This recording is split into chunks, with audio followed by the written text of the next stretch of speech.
Brian's right. We've left ourselves defenseless. Guys, we need to make some guns. Guns? Guns only lead to trouble. If you're an anarchist, and you read the title of this video, and said to yourself, well, geez, I'm an anarchist, and I'm pro-Second Amendment.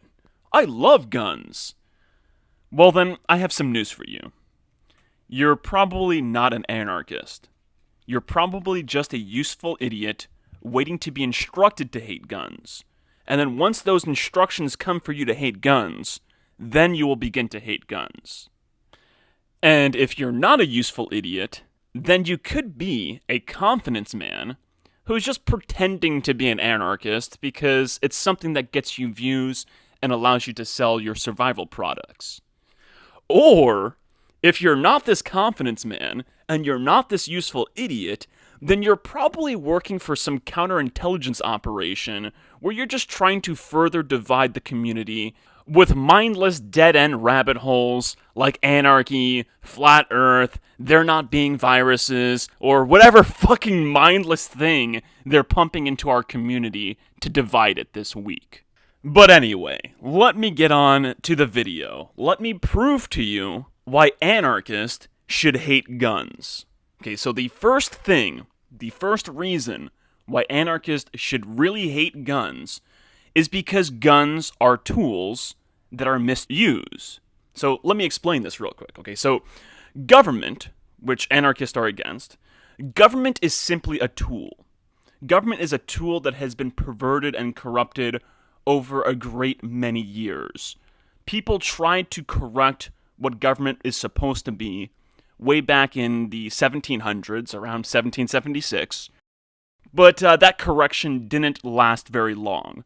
13 years later, that correction was hijacked by a group of shills who we refer to as the Founding Fathers that drafted the U.S. Constitution.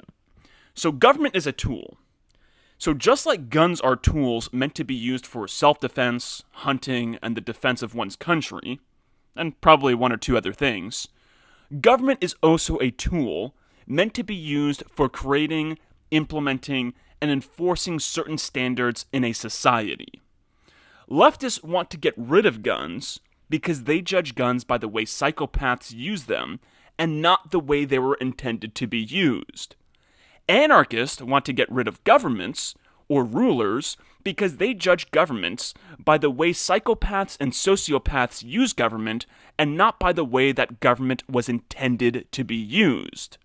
The second reason why anarchists should be totally against guns, and this is just if their reason is consistent. That's all I'm doing. I'm taking the anarchist reasoning for being against government and I'm applying it to guns. The second reason why anarchists should be totally against guns. Anarchists are against government because they claim that government grants individuals too much power. Well, that's exactly why those who are against guns are against guns. They claim that the gun gives an individual too much power. So what do? They attempt to pass laws to limit the power of the guns. They try to put limits on the magazine capacity. They try to put limits on the things that can be put on the gun, like things that you can use to augment the gun. So it's almost exactly this. It's not even almost exactly the same logic. It is exactly the same logic. After anarchists get rid of government, guess what they're going to do? They're going to say, oh, well, we need to get rid of guns because guns give people too much power. And guns are a form of absolute power, actually. So guns will definitely corrupt individuals. So anarchists will most definitely create this propaganda campaign to try to get rid of guns right after they succeed in trying to get rid of governments. Alrighty, so let's go for the third one, and that is the definition of guns. So when talking to an anarchist about why they're an anarchist or about anarchy in general, anarchists always fixate on the meaning of the root words that make up the word anarchy. And they make it as if the meaning of those words says everything one needs to know about anarchy. They're like, oh no, look, anarchy, it just means without rulers. And there we go, and end of discussion. We don't need to say anything else about anarchy. It just simply means without rulers. And rulers are these terrible, oppressive things that do nothing but enslave us. Another definition that anarchists erroneously fixate on is the definition of government. Anarchists, like high-impact shills, loves to propagate an incorrect root definition of government. They like to say that government means mind control, but it actually doesn't. And in this video of mine titled High Impact Flicks Exposed Again, I explain exactly how they make up this root meaning of the word government. Like, it does not mean mind control at all. Please watch this video of mine so that you understand what the meaning of government really is. But that doesn't even really matter. If these confidence men are right or wrong about the root meaning of government, it really doesn't matter. What matters is their reasoning. And their reasoning is something along the lines of, since government means mind control, if we get rid of government, we get rid of people who want to control our minds. Or we get rid of a tool that people can use to control our minds. Or something like that. Because, of course, the only people who ever tried to control our minds are people who work for the government. Right? According to anarchists, nobody else tries to control your mind, only people in government. Definitely not people like this high-impact confidence man, right? He's definitely not trying to control your mind. Well, guess what? Anarchists can do the same mindless word sophistry with the word gun. Because both of the Scandinavian root words for the word gun, both of their meanings, guess what they mean? They mean war and battle. And even worse, if you look at the Germanic root word for the word gun, it means battle made. So if we apply the same reasoning anarchists apply to government, which goes, once again, something along the lines of, without government, we wouldn't have tyrants or people who can control our minds, or something like that. And if we apply that reasoning to guns, anarchists will eventually say something along the lines of, without guns, we wouldn't have wars or battles. And guns give us the power for battle, just like the government gives us the power to rule and control minds. They are literally battle maids. Like, this is the propaganda that will come out from anarchists. And if anarchists don't want to get rid of guns entirely, what they'll probably do is they'll be like, look, guns mean battle, mean war, mean battle made. And thus, the only people who can have guns are the people who are going to war or who are going to battle. Alright, now I'm going to close out this video by covering this comment that I found while doing the research for this video. I wanted to see if I can find anybody actually admitting that anarchists plan on getting rid of guns after they get rid of government. Of course, I couldn't really find anybody that outright admitted this. However, I found this comment that demonstrates perfectly how anarchists view guns. So let's read this comment, okay? From a philosophical standpoint, the only anarchist that could possibly be anti-gun and remain consistent would be anarcho-pacifist. Now, of course, this is wrong. I've already proved that in this video. I used the rationale that anarchists use for government, and it applies perfectly for guns. So actually, all anarchists, in order to remain consistent, would have to be anti-gun. It's just that that doesn't come until after they get rid of government.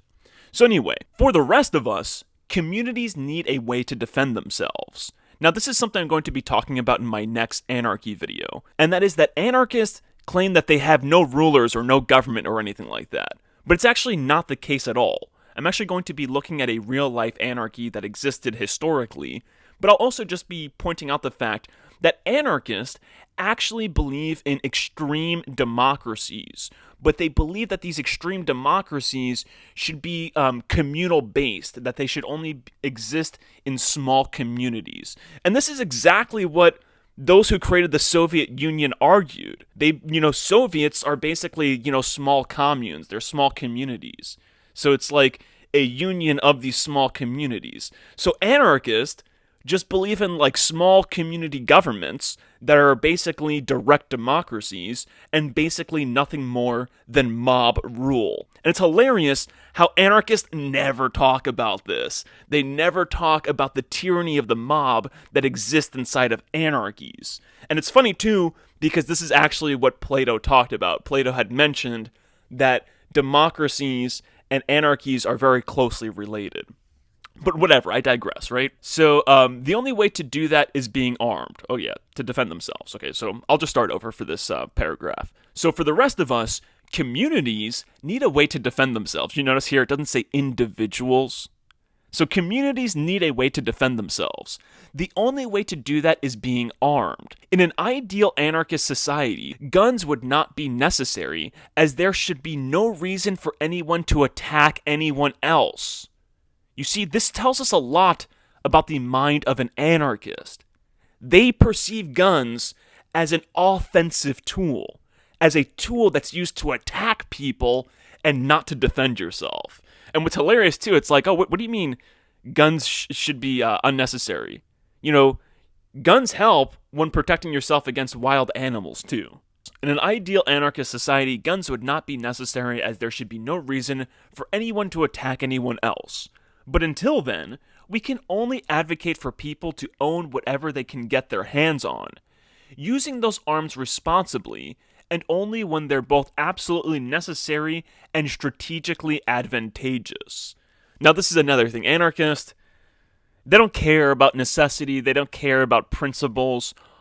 They care more about what is strategically advantageous. If they were against something at one point, but being for it now will be strategically advantageous for them, then they'll be all for it. But anyway, then this post finishes with this. Above all, we must never turn guns into some fetish, as the right-wing gun nuts have done. Weapons are tools designed to kill. Calling them anything else is bullshit. So this perfectly encapsulates how anarchists really view guns. And that is, they view them as tools designed to kill, and all of this other stuff. And it's funny, too, because the clip that I start this video off with like, Peter Griffin, you know, it's funny because Peter Griffin is, like, painted as, like, this idiot. But what he says in this scene is actually very smart, especially what he says right after the scene, like, the part that I cut out, which I'll just comment on right now. So it's like, Brian is talking, he mentions guns, right? And what does Peter say? He's like, oh, Brian's right. We've left ourselves defenseless. So he sees guns as a defensive tool. And then Quagmire, oh no, it's not Quagmire. It's Cleveland. Cleveland's all like, oh no, guns only lead to trouble. And then Peter's all like, oh yeah, and that's right. And when we find it, we'll blow its frickin' head off. Guns only lead to trouble. Right, and when that trouble happens, we'll be ready to blow its freaking head off. Like, you know, he's kind of, you know, playing with the words that Cleveland said. It's like, you know, guns don't lead to trouble, like guns don't cause trouble, but they'll help you get to the thing that's causing the trouble and allow you to blow its freaking head off. Very, very, very clever comedy. But anyway, I'm going to end the video here. I think I've done a pretty good job at helping the world better understand Anarchist. That's the last of them! Good riddance. What the hell would we ever need guns for? Victory is ours!